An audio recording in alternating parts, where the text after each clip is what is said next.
第5章，战印若无其事的道。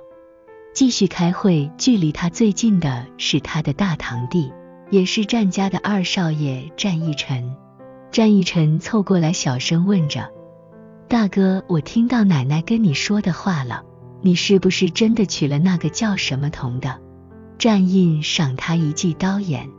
战义臣摸摸鼻子，坐正了身子，不敢再问了，但对大哥却是送上了万分的同情。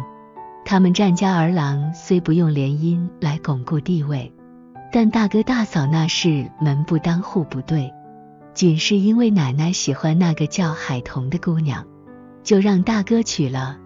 大哥太可怜了。战义臣再次送上万分的同情。还好他不是老大，否则娶奶奶救命恩人的就是他了。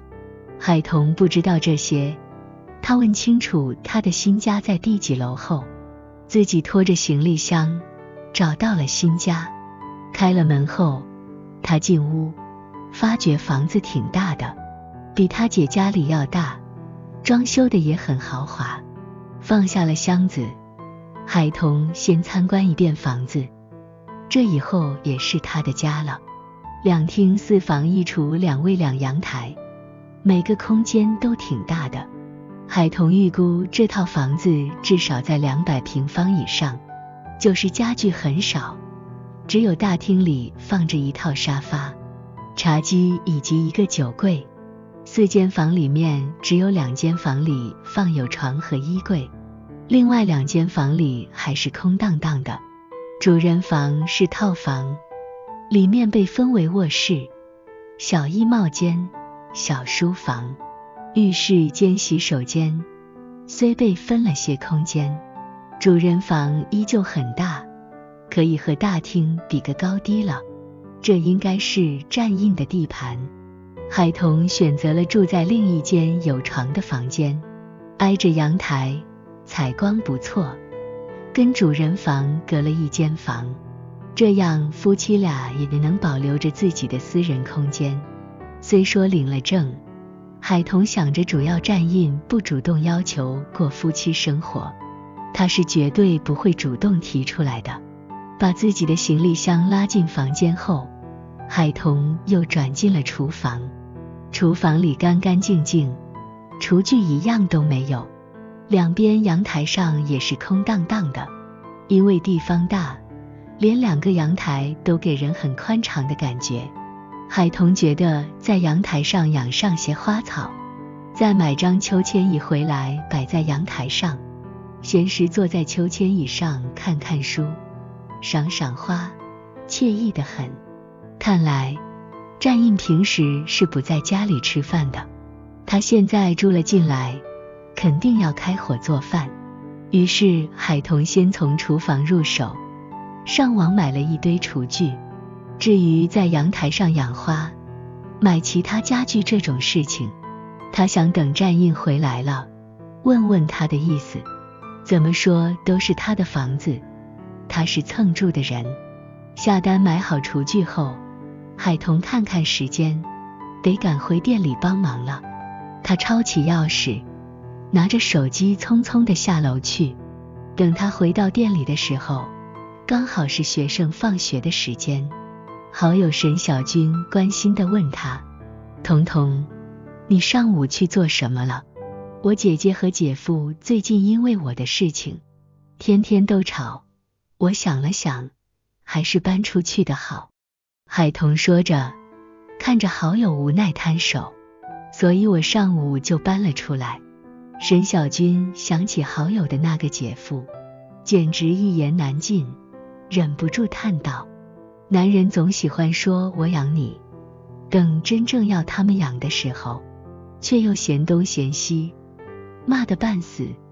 咱们女人一旦嫁了人，既要为这个家庭付出，还要承受各种误会，太不公平了。我觉得你姐姐还是要找份工作，咱们女人呀，不管什么时候都要保持着经济独立，有钱腰肢都能硬起来。只是说着说着，他眉梢一拧，有几分疑惑地看过去。你姐肯让你搬出来？我嫁人了。我，啥？你嫁人了？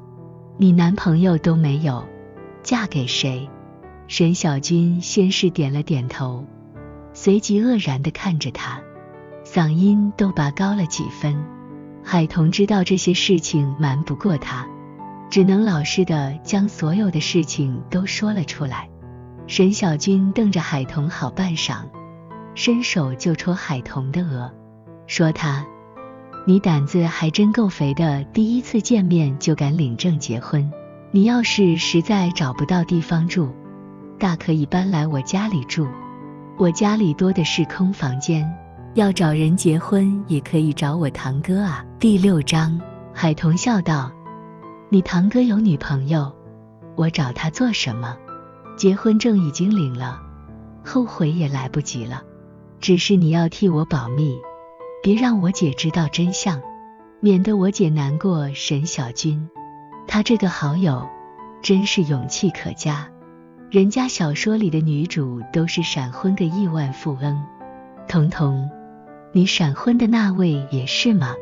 音落，海童就敲了好友一记，笑道，咱们店里的小说你都看了个遍吧，做着白日梦呢，随随便便就能闪婚个亿万富翁，你以为亿万富翁遍地都是？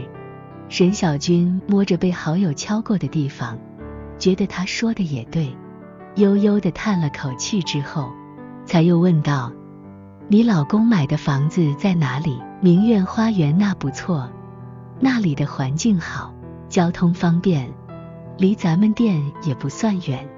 你老公在哪家公司上班呀？能在管城买房，还是明苑花园那种高档小区？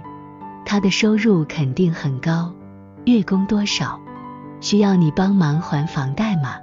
彤彤，他要是让你帮忙还房贷，你得让他往房产证上加你的名，否则太吃亏了。说句不好听的，万一你们俩感情不好，离婚的话，那房子是他婚前的，你分不到。海童看了好友2眼，说道，你倒是和我姐想的差不多，房子是他全款买下来的，不用还房贷，我没有花1分钱，不好叫他往房产证上加我的名。沈小军说道，夫妻感情好的话倒是无所谓。海童忽然想起，他姐现在住的房子也是姐夫婚前买的，房贷也是姐夫在还，就是装修费用全是他姐的钱，但姐夫还没有在房产证上加上姐姐的名字。海童想到姐夫现在老是指责他姐姐只知道花钱不知道赚钱，心里有了担忧，改天有机会他得提醒一下姐姐。海童一直到晚上11点才关门，沈小军家里离店里很近，晚上又有亲戚请吃饭，海童让他先回家。关上了书店的门，海童从裤兜里掏出车钥匙，走向他那辆电瓶车。他骑着电瓶车花了20几分钟回到了姐姐家楼下，停好了车，他才想起自己搬家了，仰头看了看姐姐家所在的楼层，看到姐姐家里已经熄了灯，海童心里有点失落，终究是没有打扰姐姐一家3口，骑着电瓶车离开。等他回到明苑花园的时候，已经是凌晨了。推开家门进去，屋里一片黑，感觉不到半点烟火气息。